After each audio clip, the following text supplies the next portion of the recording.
mais fácil de achar. Em relação a esses dois anteriores que nós falamos, que é o DEXA e a tomografia, ela tem uma restrição. Como é raio-x, você não pode estar fazendo constantemente você não pode estar fazendo constantemente esse tipo de exame, que pode causar prejuízo. Porém, como a gente faz normalmente uma avaliação de 2 em 2 meses, de 3 em 3 meses, e o custo é muito alto, não vai ser que você não vai ter dinheiro, não é qualquer pessoa que vai ter dinheiro para fazer isso normalmente, constantemente, então não vejo também grandes diferenças para se fazer ou não. Quantidade você tem que dosar. Logicamente, algumas pessoas vão ter algumas restrições, como mulheres grávidas, crianças, e aí sim ter cuidado na sua prescrição e no que você vai fazer, certo? E a gente passa para a ultrassonografia. A ultrassonografia, ela é hoje também um dos padrões ouro. Foi feita uma pergunta sobre isso daí, assim como da aula passada, das duas passadas da dificuldade de ter o raio-x, né? Se vai trazer algum problema. Foi perguntado como é que se faz. Faz só numa região? Faz em todas as regiões? O ideal é se fazer em todas as regiões do corpo. Aqui mesmo no texto ele fala. Você fazendo em cada região do corpo, ele vai te dar o percentual de gordura, assim como tecido da pele, da gordura, do músculo e dos ossos. Então, ele vai dividir já agora em 4. Tem um tecido, a gordura subcutânea aí também, certo? Então, ele vai te dar um exame bem mais detalhado. Logicamente, se você fizer só na região abdominal, vai ser só ali da região abdominal. Se você fizer de várias regiões do corpo, como tricipital, como coxa, panturrilha, abdominal, a infraescapular, a axilar média, peitoral, ele vai te dar de cada região todas essas 4 partes do tecido que podem ser importantes para você ver a diferença de massa magra, de massa gorda, de massa óssea, e dá para dar uma detalhadazinha bem legal. Mais caro? Também caro. Difícil acesso? Difícil acesso. Tem que saber com quem trabalhar isso. Normalmente pessoal que tem um poder aquisitivo um pouco mais elevado. E tem que ter também técnica para se fazer. Então tem cursos para se fazer isso, assim como quando a gente for medir VO2 máximo, tem aparelhos de ergospirometria, são poucos aqui em Belém, mas que tem cursos e tem lugares que sabem trabalhar muito bem com isso. Então é só a gente procurar a melhor maneira de se atualizar, de trabalhar com esses tipos de método.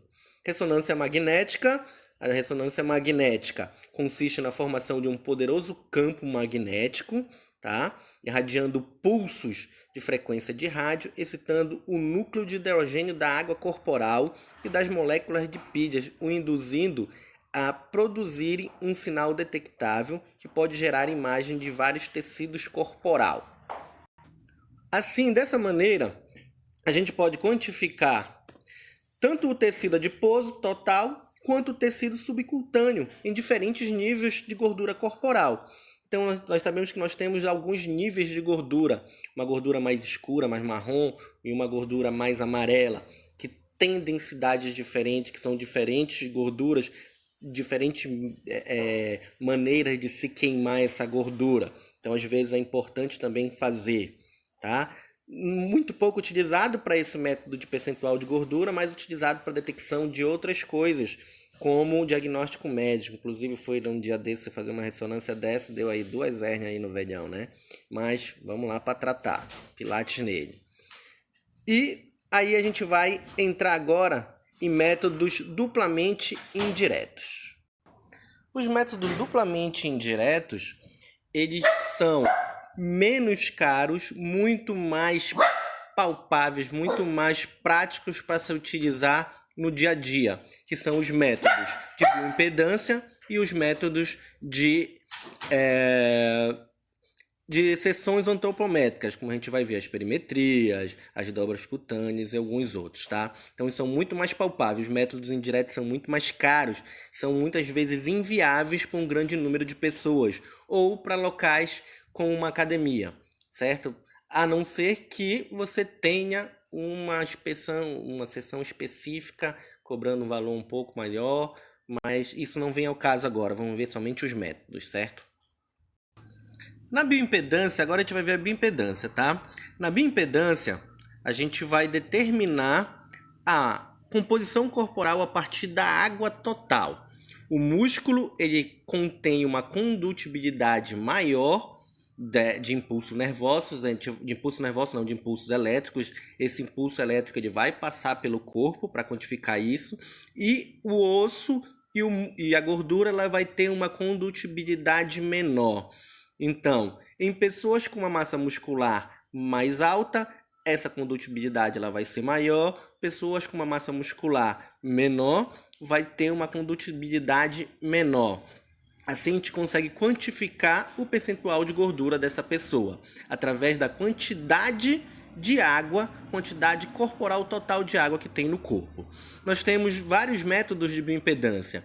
Uma que você faz através da passagem do impulso elétrico pelos membros superiores, uma que é pelos membros inferiores e uma que pode ser passado tanto pelos membros superiores quanto pelos membros inferiores. Qual é a mais fidedigna? É essa última que eu falei, a qual se passa o impulso nervoso tanto pelos membros inferiores quanto pelos membros superiores. É essa que vai te dar o percentual de gordura bem mais próximo do que é o real. Nós temos o índice de massa corporal, que é o IMC, o famoso IMC, que a gente faz através do cálculo do peso dividido pela estatura ao quadrado. Hoje em dia ainda é utilizado, tá? Só que tem que ser utilizado com segurança. Lembrando, você tem que ter uma visualização da pessoa para você saber se aquilo é fidedigno ou não. Em cidadãos normais, normalmente você tem isso daí, um percentual de gordura ou a margem se você está pouco nutrido, ou está num peso ideal, ou está no sobrepeso, ou está numa obesidade, vai vendo seus graus de obesidade. Isso você tem sem problema nenhum e encaminha para uma avaliação um pouco mais especializada, se caso for necessário. Se você tem um atleta em que o percentual de gordura dele ele é pequeno, você está vendo isso, e a massa magra ela é alta, às vezes, por exemplo, um atleta de fisiculturismo, ele vai dar como se fosse um sobrepeso ou uma obesidade lá em cima, e isso não vai ser válido. Então, cuidado ao utilizar, ao avaliar isso daí, certo? Nós temos o RCQ, que é o risco cintura-quadril, que a gente faz essas razões para identificar risco cardíaco. Isso é bacana, é legal da gente ver qual é o risco desse nosso aluno, desse nosso paciente, desse nosso cliente. Se ele tiver um pouco mais de concentração abdominal, é legal se fazer esse tipo de método. Nós temos também o diâmetro ósseo. O diâmetro ósseo ele pode ser utilizado como um parâmetro adicional para a avaliação da composição corporal. A gente pega algumas partes do diâmetro ósseo e a gente vai ver numa pessoa que ela tem um diâmetro ósseo maior e a gente pode estar quantificando a densidade óssea aí. Uma pessoa que ela tem um diâmetro ósseo um pouco maior do que uma outra, ela pode ter muito mais peso de densidade óssea do que a outra pessoa. E a gente vai vendo isso devagar, e algumas equações prediletivas elas pedem alguns diâmetro ósseo, como da largura do cotovelo, certo? Nós temos as circunferências corporais, certo? Que a gente vai fazer, a gente já viu isso em sala, quais são as posições. Indivíduos obesos, as medidas de circunferências corporais têm alta correlação com o percentual de gordura do avaliado, sendo mais indicada sua avaliação comparada à utilização das dobras cutâneas, por exemplo. Falei para vocês já em alguns áudios, já falei em sala também, que quando o indivíduo ele é obeso, a gente utiliza essas perimetrias para avaliar. É muito mais fácil, muito mais fidedigno do que pegar uma dobra cutânea, certo?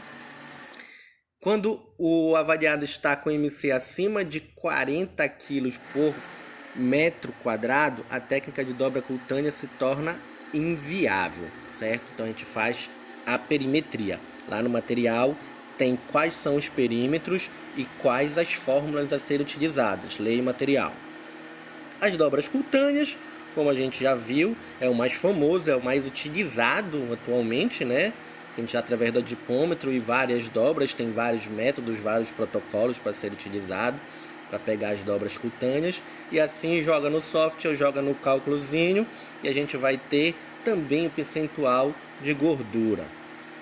Além dessa estimativa de percentual de gordura, ainda é possível calcular mais alguns itens, que são quantidade de gorduras em quilos, não só o percentual, mas quanto de quilo de gordura a gente tem, a massa magra, a massa óssea, o peso dos órgãos, ou seja, o peso visceral, e o peso da massa muscular em quilos, certo? Então, galera, essa foi a nossa aula de hoje. Procurem lá o nosso material, deem uma lida, tirem as dúvidas. Qualquer coisa a gente está por aqui. Já coloquei o exercício lá no AVA, no material de vocês. Façam um exercício em relação ao que foi colocado. Dúvidas novamente, estamos aqui. Um grande abraço.